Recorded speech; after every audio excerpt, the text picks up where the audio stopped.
Yo, guys, what's up? I'm excited. The episode you're about to listen to, we just sat down with Danny McBrinn. He is the mobile home king out here in Arizona, has done over 250 wholesale deals, has been in business for over 6 years, running TV ads, and just recently closed an assignment of over $250,000. You guys are going to hear his story about how he started off in corporate America, working his guts out, losing his health in order just to make a dime, trading his time for money. And now he's in a place where they are running a 7-figure operation. Listen to the lessons he has to share, and we dive deep on the sort of tactics that can be used and how you could potentially partner with him and work with him in the near future. So guys, go ahead, jump into this episode, and I'll catch you on the flip side. Yo, what's going on, everybody? Welcome back to another episode of Into the Mind. I'm excited. I'm chilling with my guest, Danny McBrinn. And I'm excited about getting you on the show because, one, we've been inside of each other's circles now for the last couple of years, which is funny. I think the first time we even came across each other, which I only found out because I was like on Facebook jumping around, was when we were together in Mexico at the Tabertree a few years back. Yep. And then like when I moved out here to Arizona, you're someone that I've been seeing at the different meetups, at the local RIAs. Just anytime I'm in a room with good people, there you are, and you're actively doing things. I'm excited because today we're going to be talking about your story, your journey in real estate, your journey with mobile homes, how you've done over 250 wholesale transactions, how you've had deals that have been deal sizes of over $250,000, which is just insane. And I'm wanting to know what you're up to nowadays, so where you're going and what you got planned for the future. But first, bring me back to the past because I like to understand that people don't start where they're at today. Take me back to how you started in your entrepreneurial journey. Yeah. Well, first off, I appreciate you, of course, having me on here and giving some value to the viewers and the audience. So I'm super excited about that, and obviously thankful for you having me on here. So my initial kind of entrepreneurship journey started, I would say, ever since I was young. I was always doing something to want to make money, want to do something. I was working since I was 14 years old. I had a job before all my friends. I was always, hustling. So in my mind, I had an entrepreneur mindset per se. And I was always, I didn't really know exactly where I wanted to do, but all I wanted was to make money. Mm-hmm. And my biggest thing is that for me, and why I started the journey, is I just wanted to have the freedom. And for me, the freedom was, hey, here is what I'm making, and here's what I'm spending. And can I retain and save as much money as I can? And then can I stop working today and live my life for X amount of time? And that was always in my mind the freedom. If I could stop working today and my lifestyle cost me $1,000 and I had $5,000 saved, I had 5 months of freedom. Yep. That's always how my mind thought. But specifically, I moved out to Arizona. It's easier for me to talk about being out here in Arizona, and that's how everything started. And I moved out to Arizona 6 years ago. I was working in corporate America, working at Enterprise, rent a car, and then I moved out here to a great place. I do love it. And I moved out here to work for UPS, and I was doing sales. I didn't love it. We talk about getting in the right rooms and the right circles, and there, the culture just wasn't, it for me. The people, not everyone just wanted to clock in, do their 9 to 5 and go home. They didn't care to make money or more money or do a lot more things, per se. And I was someone that, wanted to attain more. So I felt it wasn't a good fit for me. And this was in 2018. I started working in Scottsdale at some other bars in the evening. So I was working 8:30 to 5, and then I'd go and work in Scottsdale from about 9 p.m. to 3 a.m. Damn. So for almost a year, and then I was getting licensed this was in the fall of 2018. I would work from 8:30 to 5 p.m. Then I would go and get my real estate license from 6 to 10 p.m. Then from 10 p.m. to 3 a.m., I worked a night shift at a bar. Dude, that's the New York in you right there, by the way. Yeah, that's like having multiple jobs, keeping it going. Absolutely, yeah. I was absolutely hustling at the expense of my health, at the expense of not sleeping, and I was burning the candle at both ends. But how I talk about that freedom of getting and retaining money, I was saving when I wasn't stupidly spending my money at that time, I was saving money. So I was booking my freedom out as much as I could. And I was saving money, what I thought was a lot of money at the time. I came out here with a couple $1,000 saved, and by 2019 or somewhere in 2019, I had maybe say 20, 30 grand saved or something like that. Solid. So yeah. I was living a cheap lifestyle.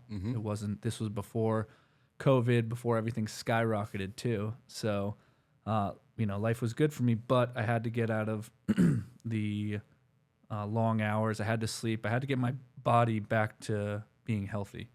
So I couldn't live that lifestyle. It was a short-term lifestyle, but obviously it had a gain of getting me where I wanted to. Did you start to see any sort of like repercussions at that time, like from just lack of sleep and just like hustling? And I told this story on another podcast, but I at one point went into my office job and we had a big meeting. We had a big kind of like a congregation when someone gets promoted, 100 people, and I fainted at the meeting. Oh, wow. I started getting lightheaded. I started getting hot. It didn't help. I was partying the night before and doing all the things that were not good for me at the time. And I just straight up fainted. I was, working, drinking, not taking care of myself, and I just fainted. And then I went home and I was kind of having some revelations, and I was like, holy shit, I need to get it together. So, and then what I did was I created a goal. I was like, all right, when I get X amount of money saved, when I'm at this point and this number, then I'm going to stop, working late nights. I got to that number and I kept going. I didn't, I said, let me just get more. So, which was fine. And then at that one point I did leave. And that was when I was done with my real estate licensing. And this was, say, into 2019. And I was working for another investor, doing acquisitions, doing sales, and I was getting my teeth kicked in there, not having the results. And that was a couple months in. And then I was making no money. So I went to making all this money, saving all this money, and now I'm not making any money. So you basically built yourself a runway. And now you're just like, you're on that. You're all in on the runway. Yes. Just trying to figure out this real estate thing, make that work. And the runway is getting shorter and shorter by the month. So everything I felt like I worked for, I started losing. And I didn't have that same mindset. I didn't have that, I didn't know all this delayed gratification too. So I have to front costs. I have to front money with the hopes of getting a return at a later point in time. So I didn't have that, mindset. I wanted to get paid right away. I wanted to get things right away. That's what I was used to my whole life. Yeah. So that's got to be scary too. Like when you're in this place of now, it's like you're investing your money, you're putting it in for a hope of a return on the back end. Yep. Right. No guarantee of it, and you're watching it go month 1, month 2, month 3. Right. Like living expenses are still there. You still got to pay for all the things, all the systems, everything to make it happen. But you're not seeing any result yet. Like, what's just out of curiosity for you, because you're coming from like a W-2, you're coming from a corporate background. What's allowing you to like stay true to and stay the course? Was it like I told myself I was staying the course, or is it like someone was speaking in your ear saying like, "Yo, Danny, like just trust the process"? Yeah, no, I didn't trust the process at all. I went and got another job. I swear, I did that for a couple months, and I started losing what I saved, and I went and started working again. So then I delivered Chinese food at a Chinese restaurant in Scottsdale. And I did that from July to September of 2019. Wow. Yes, in the fucking balls heat of summer. I did that Wednesday through Sunday. Damn. And I actually made like decent money doing it. So that was enough to pay for my living costs. Yep. And then I would go and do my wholesaling, and I didn't sweat about it. When I didn't have a deal, I didn't sweat. I wasn't bugging out. And then I left there, and then my old manager I used to work with at Bottle Blonde started working at this bar named Kelly's. So then I left doing that, and I started working at Kelly's in the fall of 2019. And I was doing a couple deals here and there. By no means nothing to live off of, but I was doing that, and then I was making income in the evenings. but so, it was more balanced. I went in at 6 p.m. and I left at 11 p.m. Got a full night's sleep, did my 9 to 5, and I mean I was still working 12 to 14 hours a day, but more. but at you're a starting to balanced prioritize schedule. sleep. You're starting to Yes. get that in. And in the beginning stage of like when you're like getting into the wholesaling and you're working with another investor, you're just working for commission at that point, or Yep. you work. All commission. So you're working commission. So you're not even like when you close a deal, it's not like you're pulling the entire assignment to yourself. It's just a portion of the assignment. So like you said, it's not enough to be able to live by. And I just kind of want to emphasize that point because I know a lot of people when they're getting into this, they think they have to burn the bridges entirely and like just go full in. And I'm hearing that you're like, no, I had like a job, 2 jobs, and it gave you breathing room to give time for this business to work. Yes. And that was what, and I say this all the time on different podcasts. It's like, what do you have? What's your biggest asset when you're starting out? And you probably know it's time. Time. Yeah. So time, I need to max out every single hour of my time to get money at that point. So I don't have money to throw down into a business. I was exchanging my time for money and understanding that and having the knowledge to know that, hey, at this point in my life, I am exchanging my time for money so that I can save money and delegate that money towards making money at a later point in time. I love that. So you're in that season of life where time and I love this, right? It's intentional. Yes. You know that you're trading the time for money, which, people sometimes read like the Robert Kiyosaki, like, oh God, there's this Investor, I got to be an investor. right. Like I tomorrow. gotta like just jump over and make that switch. It's like, guys, it's not that easy. It does take time. Yeah. So you're in this place of you're trading time for money and like you start getting a couple deals under your belt. How's that transition? How do you slowly start to transition into doing your own thing? What's that look like? Yeah, so that was probably getting into like 2020. I was getting it on my own, and then I started putting more money into it. So I was getting a little stressful, but I was still making decent money like on the weekends and stuff. But I started getting a dialer, started getting a VA, I started pulling the list, doing the whole dance, and also wasn't used to putting the money in with waiting for a return at a later point in time, that delayed gratification that we're talking about. Yep. And I actually surprisingly got a deal really quick. It was maybe within like a week of calling. I got a deal. Yep. Mesa Mobile Home made 15 grand. I was like, damn. And then I got another quick deal like a week later, made like 6 grand. And I was like, and I split it, with my now partner. Yep. But I was like, damn, like I fucking got this. Dude. Like I'm good. And I didn't close another deal for like fucking 5 months. Yep. Yeah. It was not good. Sounds like wholesale real estate. Yeah. It was like I was on my high horses and then I came down hard. And but once again, it's the process, Yeah. You have to trust the process. You have to put in the work today to get paid at a later point in time. Out of curiosity, how, to you looking back, how invaluable was the ability to work on someone else's team and go and get basically like what you said, the teeth kicked in on someone else's dime, be able to go and experience the rejections, go through the calls, be able to talk to the leads? Like, if you had the ability to do it over again, would you have gone back through someone else's organization, or would you have just immediately jumped into trying to do it all on your own? I probably would have. I don't think I would have changed anything. I think getting, I still didn't. You're learning the industry, you're learning the process of everything, but you're not learning business. You're not learning how to delegate, how to systematize, how to understand that you're putting in money today for a return tomorrow. So you don't know those components, but it helped me understand what it is I'm doing, the process of what I'm doing, and then learning other components at a later point in time. I like that. But I was obviously super grateful for the opportunity. Yeah. And So, out of curiosity, at what point did your mind, because you just made a key differentiating factor right there, which is the difference between doing deals and running a business. Yeah. And in someone else's organization, you learned how to do deals. You learned the process. You learned how to talk to homeowners, how to face rejection, how to do sales, negotiate, all that kind of stuff. And then you mentioned over here, right, now you're learning about business. You're learning about delegation. You're learning about systems and processes and building culture. At what point did that click in your mind? Was it something that you were aware of from the very beginning, like when you knew you were trading time for money? Did you also understand, hey, I'm in a season where I'm more of a technician and not a business owner? Or was it something that came on to you later down the road as you started building out your own thing, making this realization of, oh, shoot, we got to build a business and not just do deals? I mean, dude, I didn't start building it actually like a business till 2 years ago. Like when I went to Tab, I was still grinding and hustling. I mean, I still am, but I was not delegating. I couldn't tell you how much money I was making. All I knew is that there was more money in the bank than there was last month. And I didn't have books. I didn't have bookkeeping. It was a shit show. Didn't really delegate too much. It was me, Kurt, and like one other guy. Yep.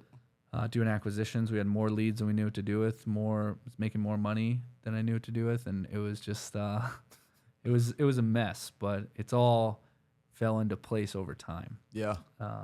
So it's you have to learn those things, and not until Gary Harper. Yeah. Yep. Great guy, and they're still our business coach today. Oh, nice. Yeah. So they came in, did their consulting, and helped kind of tighten up some of the loose ends that we had, and that probably over 2 years ago is when it really started to become more of a business and understanding my books and my accounting, reading a profit and loss statement, knowing how much money is going out the door each month, and knowing how much money is coming in, what's pending, and being able to more accurately measure the business and the financial performance of it. Yeah. And that's huge, being able to actually read the books. I was mentioning to you downstairs, I was having a meeting with my bookkeeper today, and like, I hate bookkeeping. It's not fun, man. I like, hate it more thank than God anything. for the people that do it, man. Like I couldn't do it. So I'm grateful for the people that do. But I can't, dude, it's the absolute worst. But I know that, hey, I'm going to spend, I treat my business the same way I treat my personal lifestyle. My personal lifestyle costs me, I spend somewhere between $7 to $10 grand a month. Mm-hmm. And I know in my business, I spend somewhere, around 130 to 150 grand a month. And that's the range that I know that it will land in. So I have ranges of where I know it should be. And if it's above that range, then I know there's an issue. Mm-hmm. So I have ranges because I'm not going to try to get into every nitty little detail of everything. Makes sense.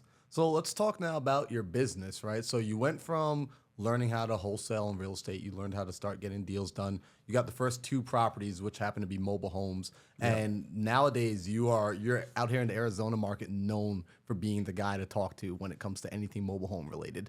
Like if someone ever hits me up and says like, hey, I need help with this mobile home, I just send them to you. Like I'm either like, yo, here's his Instagram, or hit him up. In fact, I think Caroline might have even reached out to you recently about a mobile home deal she's working on.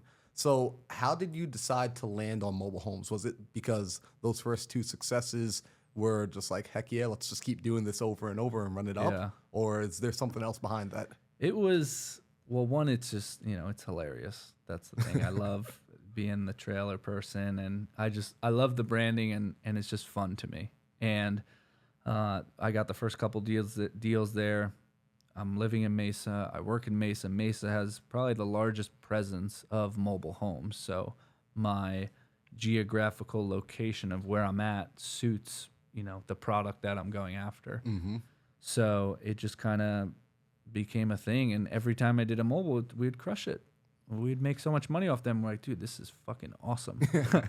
And then, I've just always found myself out in Apache Junction, out in Mesa, East Mesa, and just doing a mobile home. And I always pride myself on someone that, judging my past and all the jobs I did and, stuff I did, I can get my hands dirty. So I always pride myself on, hey, I'll go out there, I'll do the dirty job, I'll meet with the junkie, I'll serve the notice, whatever has to be done to get the deal done is what I'm willing to do. Obviously, legally, morally, and ethically. Yep. But I'll do whatever it takes to get a deal done. I love that, man. And by the way, I got to let you know this, right? Like I'm big on networking. I'm big on reputation. And when your name comes up in circles, like when you're not in the room and your name comes up, people only have good things to say. And that's becoming, and I'm sure you see this as like, you get into more and more rooms, the circles get smaller and smaller and smaller. Yep. And if somebody does the wrong thing, it gets passed around like wildfire. I mean, it spreads faster than COVID. And your name and reputation has been nothing but positive since I ever heard it. So shout out to you for doing the right Appreciate thing, that. because it's huge. Like, it's a lot of people cut corners, and you haven't done it, or at least you haven't been caught, which I just don't think you're doing it, bro.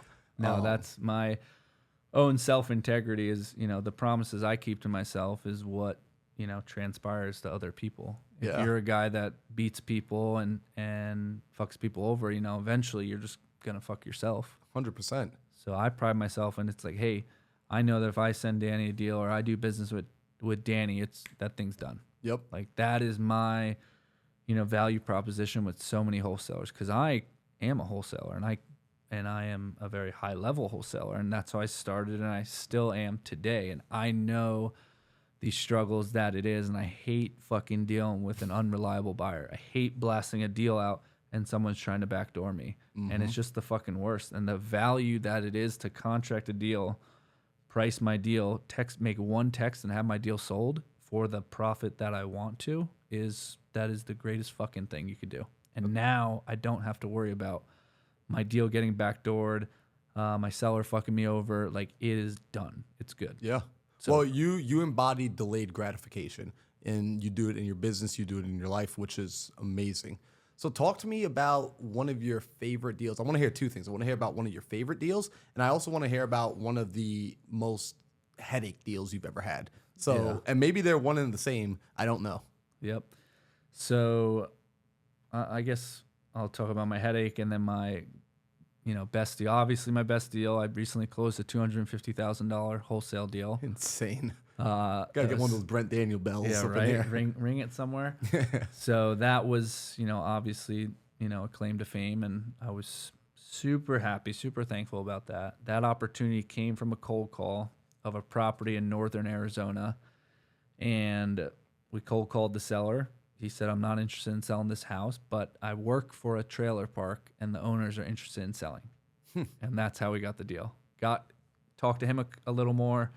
My acquisition person, I never spoke to the seller once, too, until it was contracted. So that's how much of a high-level player I have. Yeah.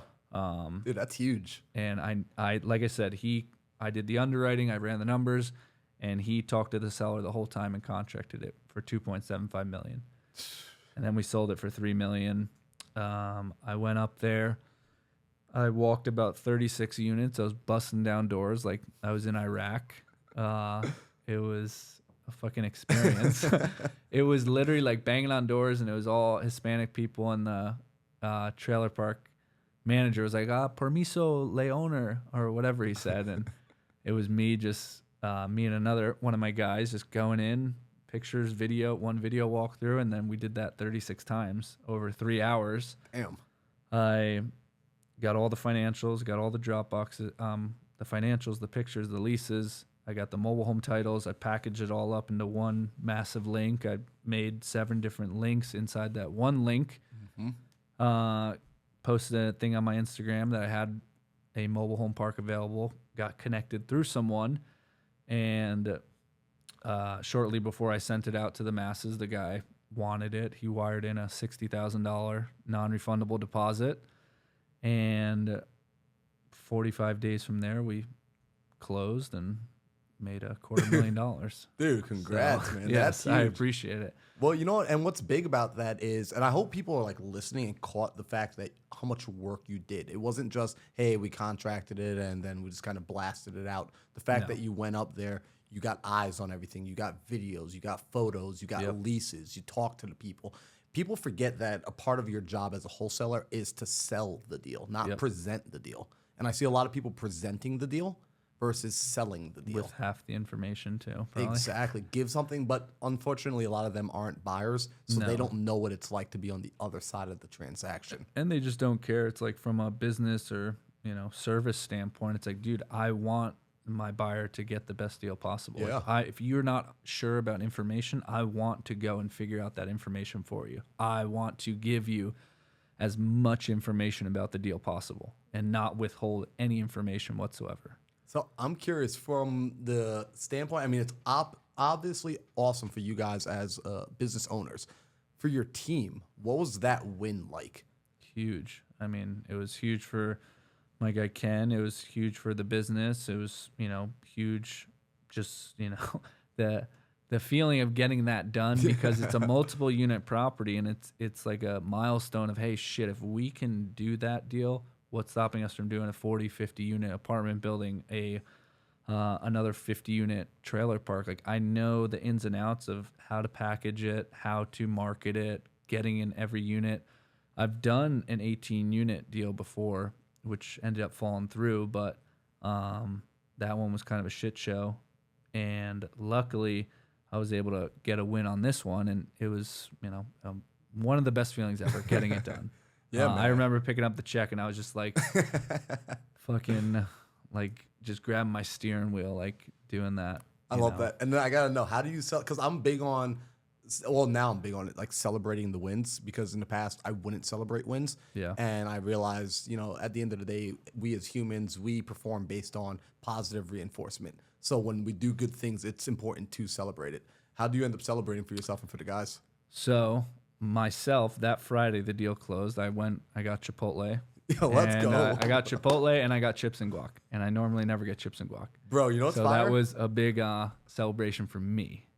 And then we took the team out like 2 weeks later at Orange Sky and Talking Stick. We got a private room and food, drinks, the whole nine. And that's huge. But for me, I'm just a simple person, dude. Like, that's just, when I get a big win, like when we refinanced our commercial building, got back all that money and capital, I went, got Chipotle, and got chips and guac. And that, to me, is like, that's like my win. Like, when I do something big, like, that's what I'm doing. You know what's funny, man? Me and you are built the same. I'm no joke. After every deal that closes, after I have a win, I get a burrito. Yep. Like, real talk. Like, my burrito is like, that's how I celebrate. It's just like, it's the victory burrito. It is. So that's funny, man. I haven't met anyone else that's like Chipotle. Like, that's funny. Some people are, oh, we gotta go to mash shows. We gotta go to Steak 40. We gotta do this. I'm like, dude, I just want fucking Chipotle. Yeah, yo. Like a great Chipotle burrito or a bowl, Extra with guac. chips and guac. Like, I'm not ever getting the chips and guac ever, but when I do, I know there's a win. I love that, man. That's the way to do it. And then I guess talk about the worst deal. Right? Yeah. That's what we're gonna do. Yep. So that's the best deal. The worst, I wouldn't say it's a worst deal, but Or like the toughest headache. deal, like something that like taught you a solid lesson. Yeah, so I would say this one in particular was about 2 or 3 years ago, and it was a Mesa mobile home, of course, and it was when the market was going down. So it was a month where I really needed the deal to go through, and it was the sellers, owner occupants, junkies, totally, not there, in the head, drugged out, whatever it was. They were very squirrely, in and out of the deal, and they were in a pre-foreclosure, and I contracted them, and say it was a couple days before their foreclosure, we pulled the report. They're like, hey, it's getting foreclosed on tomorrow. So I'm like, yo, we got to do something like now. So I went back over there. I called her lender with her. Her lender's like, fuck no, we're not postponing it. We're not doing that. And the deal has like a $40K spread in it. I already had a buyer. It's pending for $40K. And I'm like, fuck, dude. Like, so I called the lender. I was like, hey, I'll wire you the money. I'll wire you $15,000 right now off my phone. Wow. So at the Mesa mobile home, I wired the lender $15,000 of my own money, and caught it back up. And then the next day I call her. I'm like, all right, cool. Like, we're going to get it all figured out. Just ghost me. Yep. Ghost me for like 2 weeks. What? Ghost me, doesn't leave the house. And I'm like, yo, what the fuck? I just caught up her mortgage, her arrears, and she's just going to chill there for 90 days. And it was such a shit show, and they wouldn't leave the property. And so I caught up their mortgage, dropped $15,000, and then on top of it, there was a sister missing. So there was 2 owners were sisters. One of them was, a little more, I guess, smarter than the other. The other one was just a full-blown out and about in the streets of Mesa, and we didn't know where she was. But so I'm in the deal for $15,000 now, out of pocket, and then I was just at this point like, hey, let's get you guys vacated out of the property because I want you out of the house because I've already spent all this money, and then I'll track down your sister. I'll find a way. I'll figure it the fuck out. And meanwhile, we're telling my buyer, I'm like, oh, we'll close in a couple days. Everything's good. Like, we're going to clear everything up. And there's code violations. There's trash. In the meantime, I hired a junk removal company, got the trash out, got that, code violation out for the trash. I negotiated another code violation down from like 16 grand to like $1,000 with the city of Mesa. And I showed up to their Mesa Mobile with Kurt in August, evening of August, 110 degrees out. And I physically removed them from the property. And I packed up my truck, his car, and I drove them. I got a short-term lease under my name at like a budget suite. I booked it out for a month, dropped another, whatever that was, $2,000 or something. So I'm like, hey, I need a room for a month. Here's my stuff. And then I moved all their shit into a room. And then I boarded up the house. I secured the house. And now I'm in the deal for almost $20,000. And this is there's not even any money back yet. I'm just in it $20,000. And that's with the junk removal, their stay, the catching up the arrears, the lender. So I'm in the deal like $20,000. I'm in $20,000 in the hole still, and I'm fucking freaking out. And I got all this other stuff cleared, and now I can't find this other sister. And I speak with the other one, and I'm like, where the fuck is this girl? Like, where's the location? Where's something? Give me her number. And then I spoke with like a friend of a friend. Like, yeah, she's located somewhere in this mobile home park. So I drive in the summer. Keep in mind, in the summer of Arizona, I'm driving to a vicinity of a location where I think she's at, and the sun's starting to set, and I'm driving, back in the hood of, white tweakers everywhere, and I'm looking, and I show up. Someone told me a location where she was. She wasn't there. I'm like, let me just drive around and pray that I see something abnormal. And I start driving. I hear yelling. I see multiple cars, and I'm like, you know what? She's probably fucking in there. Yep. And I hear all this screaming, all this shit, and I go up to the door. I'm like, hey, like, is one of you Vanessa? And this lady comes out sweating, screaming, like all this shit. And she's like, yes, I am Vanessa. And I'm like, I need you to, get your shit together and, get cleaned up. And I need you to meet us at a notary. I need you to sign your closing documents for the fucking house we're buying. So I went down this massive rabbit hole, ended up locating her. We got her all signed up. We actually got them a way better. They were in over their heads on these code violations, these arrears. Mm-hmm. So we negotiated all of those down, cleared up all of those. They actually netted like 20, 30 grand more working with us from the shithole that they were in, because they were going to get foreclosed, and the city was going to get an absorbent amount of fees. So we negotiated all of them down, so they were able to net more money. We were still able to do the deal. I fronted 20 grand. I made 40 on the back end. Ended up making like 20 grand. Dude. So that's insane. Fucking crazy, huh? But you know what the funny thing is? Like, that's real estate. Like, yes. That's wholesaling. That's real estate. That's going out because we buy problem properties. Right. And I remember telling somebody the very first deal I ever had, I mean, it couldn't have gone any smoother. Like, I got so fortunate and so blessed where it's like, the seller signed, he did what he was supposed to do. It was a cash deal and a sub-2 deal, and everything worked out. The transaction coordinator, title company, like everything just, and I'm like, oh man, real estate's not that hard. Like, yeah, it's super easy. Fuck no, man. Every deal after that has been something like this where it's like, you're like, what the heck are these people doing? Yeah. But that's when we were reminded, we only have opportunities because people go and do these crazy sort of things. Yes. Like, we buy problems, not properties. Yep. So yeah, that. Oh, and I had to spend money because I drafted up, Liz Pendens to, because I couldn't locate the other sister. That's right. So you had to put a lien on the property yourself. Well, no, I started doing a full lawsuit, and because I thought that I was never going to locate this other sister. Yeah. So I was like, I have to sue you to get the property.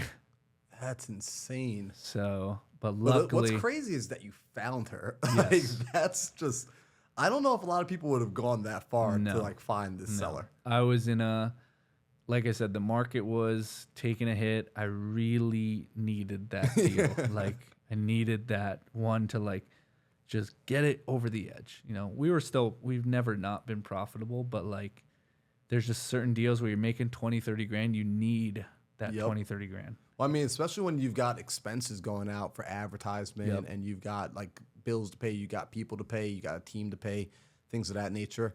Out of curiosity, with getting I'm going to say like the financial thermostat inside of yourself to be comfortable with these large expenditures on advertisement, what was that process and transition like? Because that's a tough thing. I know for me in the beginning, like I struggled with the idea of like handing over money for like marketing. Like I was like, no, like I would way more willingly give my time because I just couldn't fork over the money. Like I just couldn't stomach that idea of like, I'm going to spend it and it won't come back. Was that just from those early days when you would go and get the secondary job to basically front it and give yourself enough time to get acclimated? Or did you have to go through a process to get yourself okay with that? Yeah, I think, it's a little bit of both. Like you have to understand the process and trust your ability, trust your skill set, trust your system that, hey, I know that when the deal gets in, I'm going to underwrite it quicker. I'm going to get out there quicker or lock it up over the phone quicker. Like I trust my ability and my skill set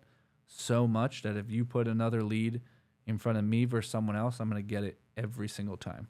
So I think it's a belief over time.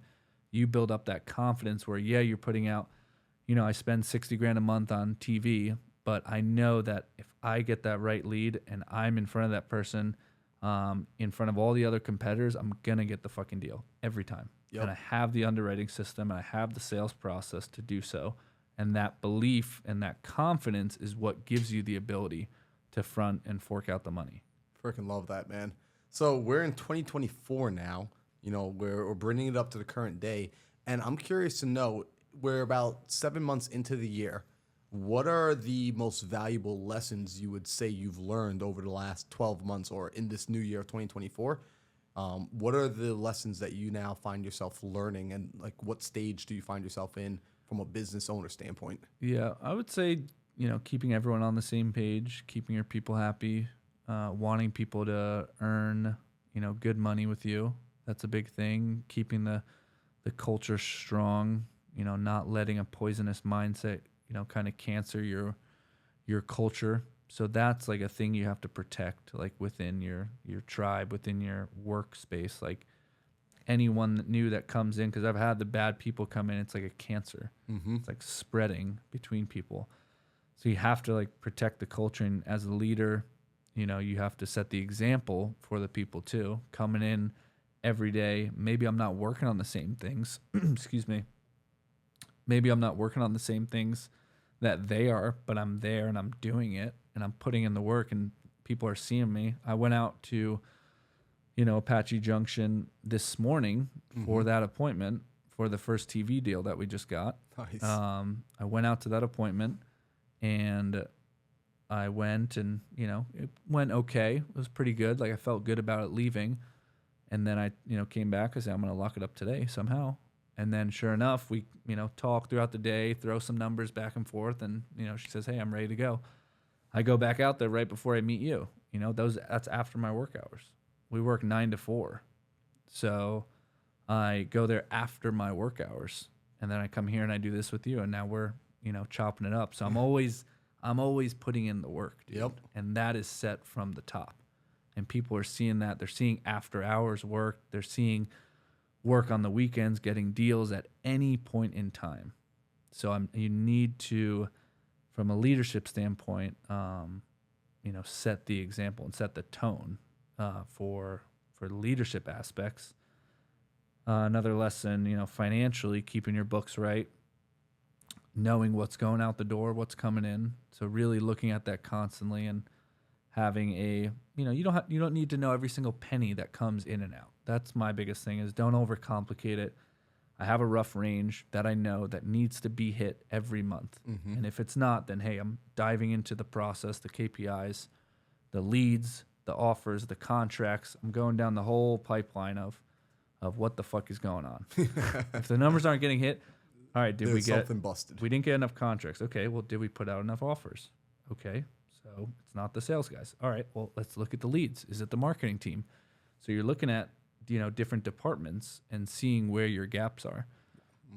So I think it's really easy to kind of unwind and figure out where your problems are. Yeah. When things are properly measured. Well, I think that's like a big component is like you're actually tracking things that matter. Yes. Where a lot of times people will track, but they're tracking metrics that don't actually tell a story, or they're tracking metrics that are lagging indicators. They're not really telling them, if you adjust this, this is how we get to the number that we need to get to. Also, I gotta say, your culture. I was speaking with Gabe last week, and he's recently working with you guys. And I was asking him, like, hey, how do you like the team? How do you like being there? He's like, I freaking love it. Yeah. And and he was someone that he's been in a few different people's organizations. He's been around. So for him to say that he really enjoys being there, it's a testament to what you guys are building over there in the office. Yes. Yeah, Gabe's obviously a good friend and a great culture guy for our office. And he's, ripping his shirt off and, I'm spanking his ass in ping pong if he watches this. But it's all about, having the right people. Like how you described this house. Like, I want the right people and the right vibes. Yep. And, that's what it's all about. The right people in the right rooms, in the right seats. Absolutely.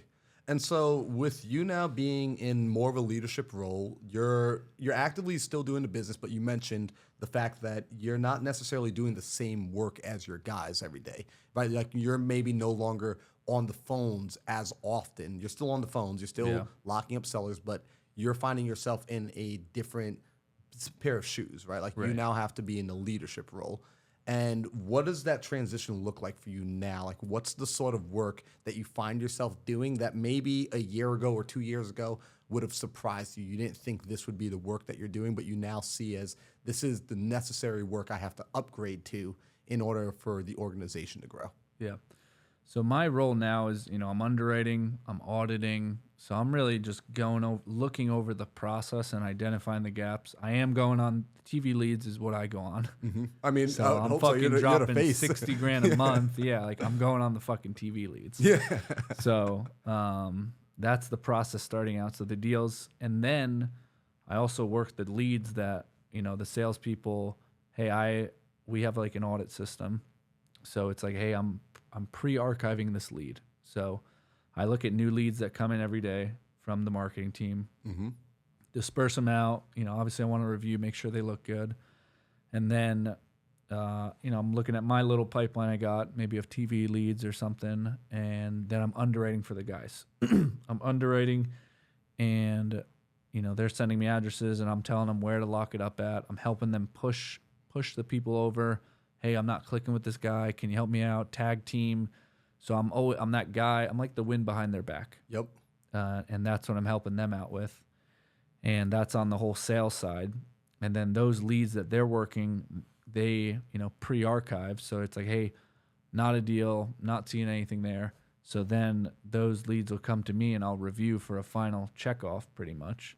And any lead that I think that is premature, I'll start working and I'll lock up. Dude, that's huge. For an example of, hey, you're fucking throwing a lead out. That's a good ass fucking lead. Yep. So I got a lead that was, a 40K assignment fee for someone that, claimed that, hey, this is not a good lead. Wow. Yep. But that's good learning for them too, for them to see you get inside it, you make your magic happen, and now they realize, oh, okay, yes, the next time I see something like that, I can recreate what Danny did. Right. I shouldn't prematurely just throw the lead out, because with the expectation I can get another. Dude, that's huge. So let me ask you this question. And I want to be, okay, we're good on time. I want to ask you this question. With people that are listening and they're like, man, that sounds like an amazing team. Is your team, are you guys hiring more people? Are you looking for more talent? Yep, currently, yes. Awesome. What's the ideal type of person do you think should come out? And is it local only? Because you guys do, you're local here in Arizona. I know you've got like VAs, but I know a lot of your acquisitions team, I believe your entire acquisitions team is local. So that's a requirement. They have to be local? Local, yeah. Preferably East Valley, somewhere where the commute's, obviously easier. So local, good culture fit, obviously has the work and experience, sales, something. And, we give out a personality test. So we want their personality to be like a maverick, a captain, or somewhere where you are a driver. Yep. You are going and you are getting after it. You are pushing and expediting the sale forward. You don't want someone that's maybe they're reactive. We want someone. Hey, we want you proactive. We don't want you fucking reactive. Hey, okay, let me know. All right, sounds good. It's like, oh, well, what do you gotta let me know about? How can I help? You're just always Pushing that envelope. Yes, pushing up, but respectfully and passively, and not aggressively, but doing it in a way where you can still get the sale. Yep. So I love that because like my partner, by the way, on this house, Ingrid, she's a maverick, right? Like I had everyone take a PI test here at the last mastermind. What are you? And what do you think? First off, what do you think I am? What are you? Maybe like an artisan or something like that, or a captain? No, I'm not a captain. I actually need to go back and see what my label is. I just did another test recently. I'll get it for you at the end of this. Okay. Like what mine is. But I'm not Maverick. Everyone always thought I was Maverick. And I'm like, no, I'm Yeah, not I Maverick. could totally see that. I was like, I just chill with the Mavericks. Like, yeah. But I recognize in my life, I need other people who are more Maverick, who are going to go and just like be that dog that chomps down, doesn't let go, keeps on going after it, but being able to do it respectfully. Yes. That's like the most important thing because you want these aggressive pushers. So I'm happy to hear you say that because I want people who are listening, they're constantly, I get so many people, Danny, that reach out to me and they're like, do you know someone whose team I could go hang out with? Like, do you know whose organization? And one, I'm always very selective about who I will send to somebody else because I'm like, I'm not going to let you go and waste their time and then ruin my reputation and value with that person. Not happening. And at the same time, I also don't want to send you to a lot of people because a lot of people are flexing on social media, but they're not actually performing. Yep. And like, so you guys have created a true strong organization. Again, your reputation precedes you. You've done deals with people in the industry. You've helped people out. You've JV'd with people. And there are other credible people who are doing tons that have said, oh yeah, Danny, real deal. Not an issue. So I love that about you, man. And I want to make sure that people can get connected with strong people like you who are able to help them and support them in the way that you can provide them opportunity, like you had in the very beginning, to be able to cut their teeth on and to learn the ins and outs for the season that they're in. Yes. So just got to put that out there. I appreciate that. 100%, man. So I want to know this now. What do you see? What's kind of the future for you guys? You got this big rip. You realized, all right, we're able to package these like almost like these portfolio deals. We could do larger deal sizes. The team is feeling confident. You're recognizing there's a potential for apartments and things of that nature in the future. Have you guys started to have that conversation yet and ironed out what the next year, the next 3 years, the next 5 years look like? Is that something that's still being worked on? Yeah, it's something that's still being worked on. I mean, I have my own personal things I'm working on, personal fitness, personal goals. I'm doing private money lending on my own. So these are, my personal goals. And then things I'm working with in our company is obviously, maybe some land deals, trailer parks, multifamily units, a bigger commercial asset class to go after. Yep. But down the road, those are your home runs, and I still want to do my singles and doubles, and that's my wholesale, and that's fix and flipping. So you never want to lose sight of that. Not to what got you there in the first place. People sometimes push aside. Yep. And expanding into a commercial asset opportunity would be great, company wise, and I'm actually attending a mastermind in August. I've done a couple of these deals where the title is super fucked up. And I'm buying it off market, like without title insurance. Oh wow, yeah. So you guys like self-performing on it at all? Self-performing a not clean title, a title that is fucked up. Yep. So then you're taking that distressed title and you're clearing it through the court process. So whether you're doing a quiet title process, you're buying out shares, you're doing probate. I've done complex legal deals where I've done maybe about less than 5, but I've made a ton of money off them. Mm-hmm. And I'm attending this mastermind to really further my knowledge on that so I can get into certain deals where, I can put up the money, I can front the money, buy it, not through the title company, self-perform it, and then make a big rip by cleaning it, whether that's, through a paralegal, attorney, or court process, whatever I have to do to get the title clear and marketable. I got a question for you, man. Like, cause people are listening, and I just know the way the audience minds work, and they're like, "Oh, I'm going to do that next too." And you make it sound so easy, like as you talk about it. Yeah. When you're in the middle of these deals, what does it feel like? Like, Oh, it's a shit show. cool. Because I want to emphasize that. Like, I want people, because what's happening is people start getting into deals like this, and they're like, "Man, I'm doing something wrong." And I'm like, "What do you mean?" They're like, "Oh, just I'm so stressed out." I'm like, "No, that's what it feels like in the middle of it." Kind of like when you and I were working out before this, Yeah. right? Like, there's a moment in the workout where it's like everything burns, everything hurts, Yep. and that's not your body saying this is wrong. Like, that's what it feels like. That's what hard feels like. So when you're in the middle of these deals, it's a shit show. It sounds like. Yes. Oh yeah. It is not. I mean, I have one deal right now where I have $50K in the hole. I bought out. It was a seller that wanted a buyout. Tenants in common is what it's called. Yep. So I bought out her share, and now I'm taking the other person to court to, force the sale for the other share, which I tried to have him buy it back from me. So I got her share for 50 cents on the dollar, and then I'm trying to sell it back to him at 80 cents on the dollar, and obviously make the spread in between. But he's not qualifying, not communicating, and not cooperating with the process per se. And he was beating this other lady for so long, she just wanted to get out of it. Didn't want to go through the court process. Didn't have the resources. Was out of state.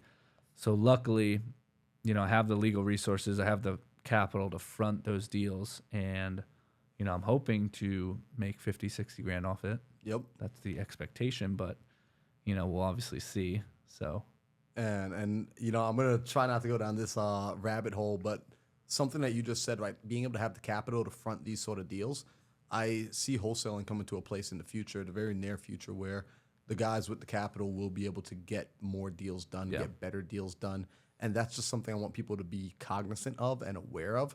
That although we don't need wholesale money to make wholesale deals happen, the guys that do have capital will be able to make better deals happen. So if a person is wholesaling right now, start stacking your capital and prepare to be able to go after bigger deals, bigger assignments, bigger rips, and stay in the game longer.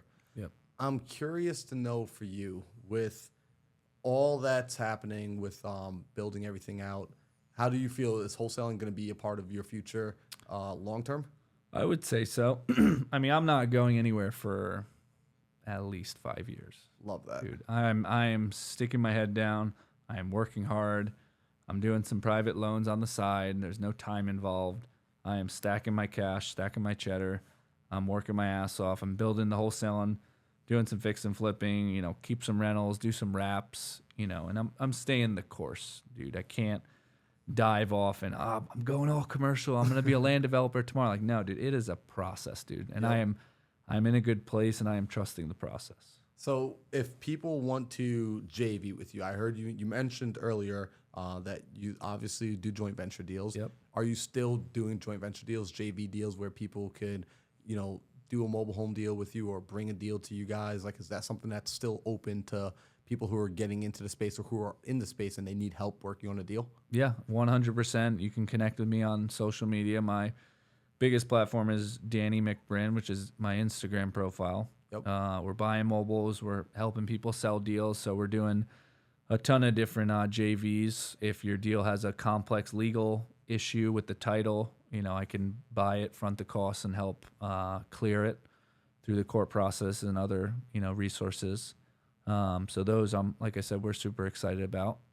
And, I do have a YouTube channel going, kind of excited about. I've actually gotten a lot of views on it, and I have no idea what I'm doing with it whatsoever. But I have one video get like 7,000 views, so that was hell cool. Yeah. So yeah, but Instagram is my main place to connect with me. And let me know this, right? Because I've done JV deals, and there are times where like they're the best thing in the world, and there are times where like I'm pulling my hair out because of the JV partner bringing me nonsense, right? Like, what can people do to not waste your time and to not waste their own time and ultimately help get themselves paid faster for working with you? Like, what should they do to pre-qualify, or like before you come to me with a deal, make sure you have done these things first? Yeah, I would say first off, make sure it's contracted.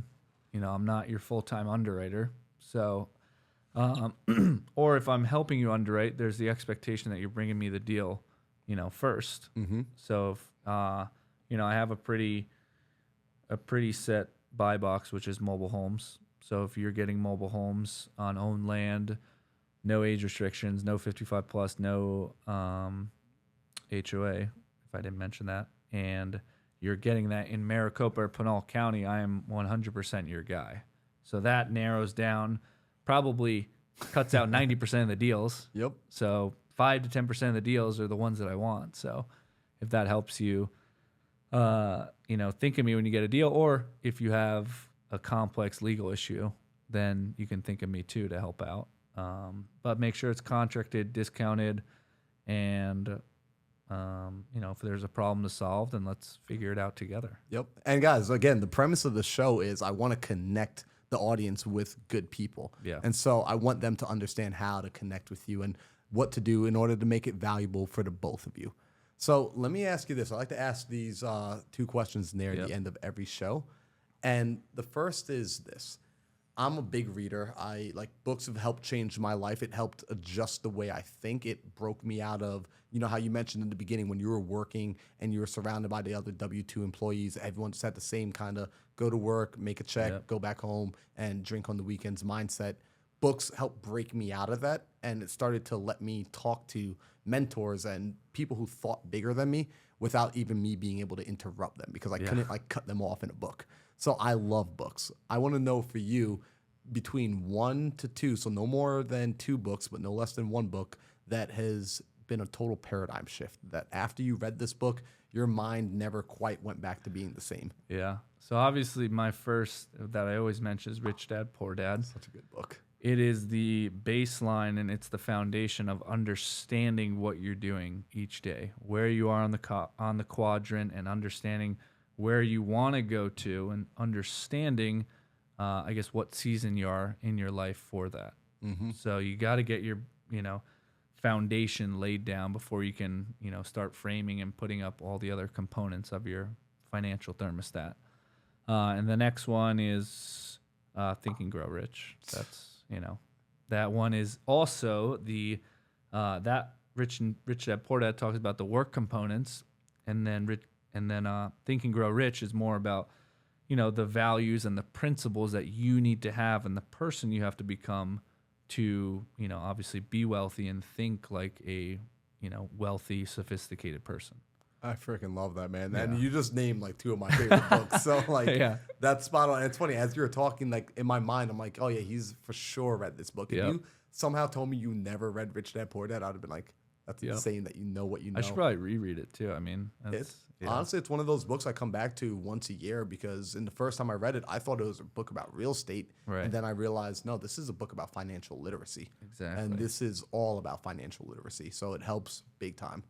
So the second question I ask is, and this is one of my favorite questions. Danny, I want you to imagine that tomorrow morning when you wake up, as you're coming to consciousness, you're opening your eyes up, you are a blank slate. You don't remember anything. You don't remember the years of putting in the hustle and the grind. You don't remember any of the masterminds you've attended, any of the books. You don't remember any of the crazy deals, any of the lessons learned. I mean, it is totally blank.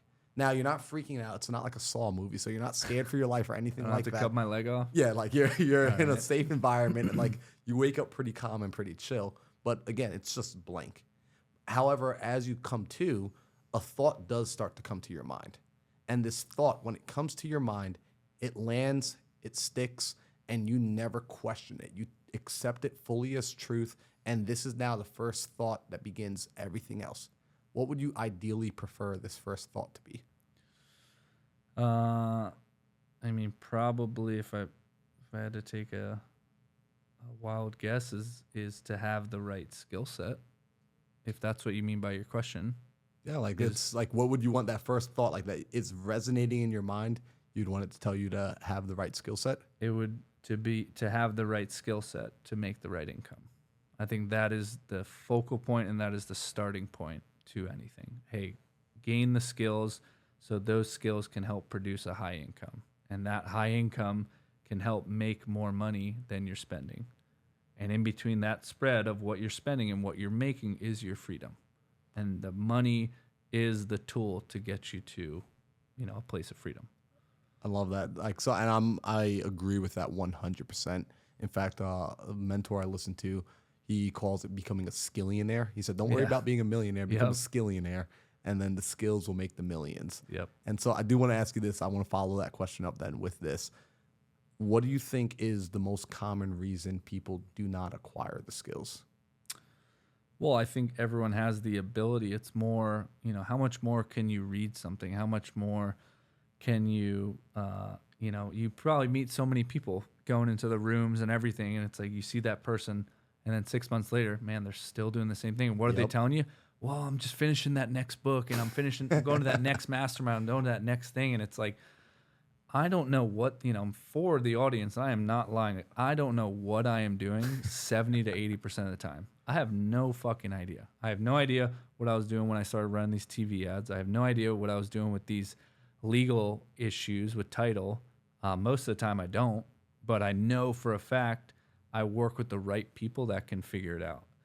And I think it's just analysis paralysis of like not taking the action. And I always say that my, favorite quote is that you don't have, let me see. And you probably know. Oh, I know exactly. You don't have to be great to get started, but you do have to get started to become great.